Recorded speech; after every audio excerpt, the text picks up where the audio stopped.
Saudi সফর সংক্ষিপ্ত করে বুধবার সকালে তড়িঘড়ি করে ভারতে ফিরেছেন প্রধানমন্ত্রী নরেন্দ্র মোদী। নিরাপত্তা নিয়ে বিমানবন্দরেই জাতীয় নিরাপত্তা উপদেষ্টা অজিত ডোভাল, পররাষ্ট্রমন্ত্রী এস জয়শঙ্কর ও পররাষ্ট্র সচিবের সঙ্গে বৈঠক করেন। সৌদিতে নিযুক্ত ভারতীয় রাষ্ট্রদূত জানান, সন্ত্রাস দমনে ভারতের সঙ্গে কাজ করার আশ্বাস দিয়েছেন সৌদি যুবরাজ। জম্মু কাশ্মীরের সন্ত্রাসী হামলার পরপরই শ্রীনগরে ছুটে যান স্বরাষ্ট্রমন্ত্রী অমিত শাহ। পরে কাশ্মীরের মুখ্যমন্ত্রী উমর আবদুল্লাহ সহ গোয়েন্দা ব্যুরোর পরিচালকের সঙ্গে নিরাপত্তা ব্যবস্থা নিয়ে বৈঠক করেন তিনি। বিরোধী দল কংগ্রেসের নেতা রাহুল গান্ধী ও মল্লিকার্জুন খার্গে সন্ত্রাসী হামলার বিষয়ে ফোনে কথা বলেন অমিত শাহর সঙ্গে।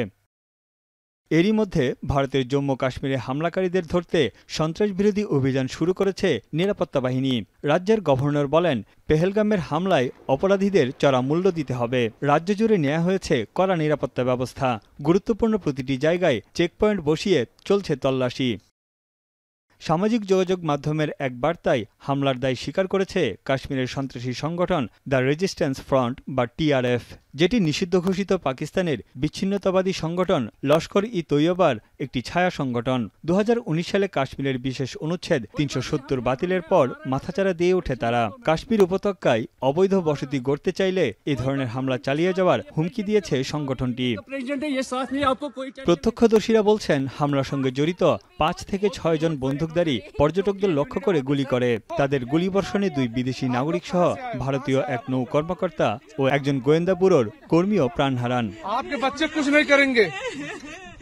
সন্ত্রাসী হামলার বিচারের দাবিতে ভারতের জম্মু কাশ্মীরের বিভিন্ন শহরে বিক্ষোভে নামেন বহু মানুষ।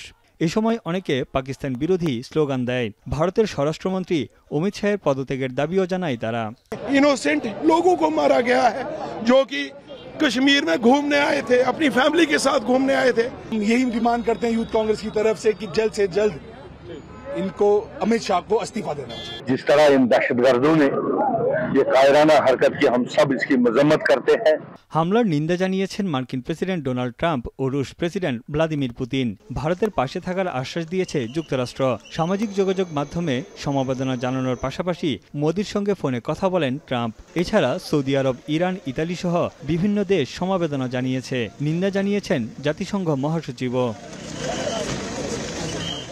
পেহেলগামের দুর্গম ও নির্জন এই পাহাড়ি অঞ্চল পর্যটকদের কাছে বেশ জনপ্রিয়। বিশেষ করে গ্রীষ্মকালের এই সময়ে পর্যটকদের আনাগোনা থাকে সবচেয়ে বেশি। হামলার পরই ঘন জঙ্গলে পালিয়ে যায় সন্ত্রাসীরা। 2019 সালে পুলওয়ামা হামলার পর কাশ্মীরে এটি সবচেয়ে প্রাণঘাতী হামলা।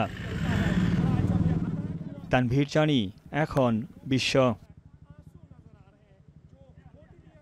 লিলি হালাল বিউটি সোপ, BSTI কর্তৃক সনদপ্রাপ্ত দেশের প্রথম হালাল বিউটি সোপ। দীপ্তিময় উজ্জ্বল ত্বকের জন্য।